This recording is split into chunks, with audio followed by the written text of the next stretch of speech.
Hi friends, KGF camping tent rentals మనది. And ఏదైతే ఈరోజు మేము ఒక ఫామ్ హౌస్ లోపల టెంట్ వేసాము, అంతా క్లోజ్ అయిపోయింది. సో దాని తర్వాత నేను స్పెషల్గా విటమిన్ డి కోసం, సన్లైట్ కోసం ఇలా కూర్చున్నాను.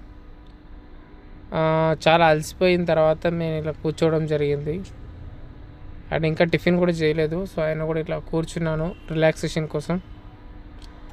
అండ్ ఫస్ట్ ఆఫ్ ఆల్ మనకు ఫుడ్ లేకపోయినా అంత అనిపించదు, కానీ ఫస్ట్ ప్రశాంతంగా ఉండాలి మైండ్కి. సో అందుకోసమే నేను ఇలా కూర్చోవడం జరిగింది. దానికంటే ముందు బాడీ మొత్తం పెయిన్స్ లాగా ఉంది. సో అందుకోసమే ఏం చేద్దామని ఆలోచిస్తున్నా.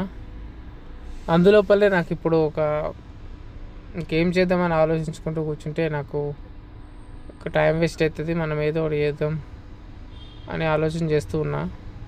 సో అంతలోనే ఏదో ఒకటి యోగా లాంటిది ఏదైనా చేస్తే కొద్దిగా బాడీ పెయిన్స్ తగ్గుతాయి, అందులోనే విటమిన్ డి మనకు కూడా దొరుకుతుందనే ఉద్దేశంతో సో ఇలా యోగా అంటే చిన్నపాటి ఏదో ఒకటి ఇలా చేద్దామనే ఉద్దేశంతో నేను చేస్తున్నా. కొద్దిగా లెగ్స్ కూడా పెయిన్స్ లాగా అనిపించినాయి. సో అందుకోసం కొద్దిగా రిఫ్రెష్మెంట్ కోసం కావచ్చు, నడుము కూడా కొద్దిగా పట్టేసినట్లుంది. అందుకోసమే ఇలా నేను కూర్చున్నాను, ఇలా పడుకోవడం జరిగింది. సో మీరు కూడా ఎప్పుడైనా క్యాంపింగ్కి వెళ్ళినప్పుడు కావచ్చు, లేదంటే అట్లీస్ట్ మీరు విటమిన్ డి కోసం మీ ఇంటి బయట కూర్చోండి. విటమిన్ డి అనేది బాడీకి చాలా అవసరం. ఏదైతే మన బోన్స్ గట్టిగా ఉండాలంటే విటమిన్ డి చాలా అవసరం. చాలామంది మేడం వాళ్ళు ఏం చెప్తారంటే, ఒక పేషెంట్ హాస్పిటలైజ్ అయిన తర్వాత అతన్ని తీసుకెళ్ళి ఎండలో కూర్చోబెట్టమని చెప్తారు. సో కారణం ఏంటి? విటమిన్ డి కోసం. విటమిన్ డి వల్ల బోన్స్ గట్టిగా ఉంటాయి. సో తెల్ల వెంట్రుకలు కూడా రావు. సో దాని ఉద్దేశంతో నేను ఇలా విటమిన్ డి కోసం ఎండలో కూర్చున్నాను. ఇలా నేను రోజు ఆల్మోస్ట్ వీలు దొరికినప్పుడల్లా కూర్చుంటా. చాలామంది ఐటీఎం ప్లేస్ కావచ్చు, చాలామంది కూడా ఇలా ఎండలో కూర్చోవాలి. చాలామంది ఏదైతే మన ఆఫీస్కి వెళ్తారో అక్కడ ఆఫీస్లో ఏసీ ఉంటుంది, మళ్ళీ ఇంటి దగ్గర మార్నింగ్ ఈవినింగ్ వెళ్తాం, చీకటి అవుతుంది. సో దీనివల్ల ఏమవుతుందంటే అప్పుడప్పుడు చాలామంది కూడా విటమిన్ డి డెఫిషియన్సీ ఉండడం వల్ల తెల్ల వెంట్రుకలు రావడం, ఎక్కువసేపు నిలబడలేకపోవడం, చిన్న దెబ్బ తగిలితే కొంతమందికి బండిపై నుంచి కింద పడితే బోన్ ఫ్రాక్చర్ అవ్వడానికి కారణం ఏంటంటే విటమిన్ డి లేకపోవడం, అంటే కాల్షియం ఏదైతే ఉందో ఎక్కువ లేకపోవడం. సో అందుకోసం మీరు కూడా ఏం చేయాలంటే డైలీ ఒకసారి ఎండ కూర్చోండి. వీక్లీ ఒకసారి మీరు ఇలా క్యాంపింగ్ టెంట్గా వచ్చి తీసుకొని ఇలా ప్రశాంతంగా ఒక ప్లేస్లో వచ్చి కూర్చోండి. సో దీనివల్ల ఏమవుతుందంటే మీకు బాడీ రిలాక్సేషన్ దొరుకుతుంది. ఈరోజు చాలామందికి డబ్బు దొరుకుతుంది. స్విగ్గీ ఒక బైక్ తీసుకొని స్విగ్గీ కొడితే డబ్బులు వస్తాయి. హైదరాబాద్లో జస్ట్ కష్టపడితే డబ్బులు వస్తాయి, కానీ ఆరోగ్యం మాత్రం దొరకట్లేదు. హైదరాబాద్లో కావచ్చు, మిగతా సిటీస్లో కావచ్చు, ఓన్లీ విలేజెస్లోనే ఆరోగ్యం అనేది ఉంది. ఈరోజు ట్రాఫిక్ ఎంత పెరిగిపోయిందంటే చాలా పెరిగిపోయింది.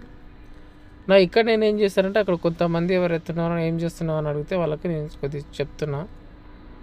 అండ్ ఇప్పుడు కూడా నాకు కొంతమంది చూస్తున్నారు కాబట్టి నాకు అలా చేయాలనిపించట్లేదు ఎక్సర్సైజ్. అయినా కూడా తప్పదు, ఇక ఇంకెవరు చూస్తున్నా మన పనులు మనకు కానీ చేసేయాలి కాబట్టి నేను అయినా కూడా ఇది డ్రెస్ అనేది కరెక్ట్గా లేదు, అయినా కూడా ఇక మనం తెచ్చుకోలేదు యోగా డ్రెస్గా, అయినా కూడా తప్పదు ఇక చేయాలి. ఇంకా ప్రతిరోజు యోగా డ్రెస్ ఉంటారు, ప్రతిరోజు కుదరదు కదా. సో అందుకోసమే నేను ఇలా చేస్తున్నాను. సో మీ లైఫ్ లోపల కూడా స్పెషల్లీ ఎవరైతే అమ్మాయిలు కావచ్చు, అబ్బాయిలు కావచ్చు, ఇలా ఒక మ్యాట్ తీసుకొని బయట యోగా కూర్చోండి. మ్యాట్ వచ్చి జస్ట్ 200 రూపీస్ టు 300 రూపీస్ మాత్రమే ఉంటుంది.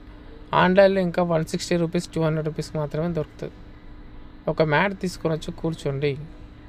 ఈరోజు హైదరాబాద్ లోపల సెల్లార్ లోపల ఒక రూమ్లోకి వచ్చితే ఉక్కపోస్తుంది.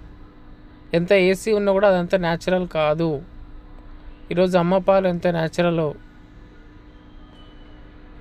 అంత న్యాచురల్ ఏదైతే మన బాడీకి అవసరం ఎయిర్, కానీ ఈరోజు మనమంతా మంచి ఎయిర్ పీల్చట్లేదు. సో అందుకోసం మీరు అట్లీస్ట్ వీక్లీ ఆర్ మంత్లీ ఒకసారైనా ఇలా గడపండి. మన బ్రెయిన్కి చాలా అవసరం వాటర్ అండ్ ఎయిర్. సో అందుకోసం ఇప్పుడు నేను కూడా ఒక నిర్ణయం తీసుకున్నా, ఎన్ని కోట్ల డబ్బులు అనేది ఇంపార్టెంట్ కాదు, మనం ఎంత ఆరోగ్యంగా ఉన్నామనేది ఇంపార్టెంట్. ఈరోజు మీకు ఎన్ని కోట్ల డబ్బులు ఉన్నా సరే రేపు పని చేయడానికి డబ్బులు ఇచ్చినా కూడా కొంతమంది ముసలిగైనాక చేయలేరు. సో మీరు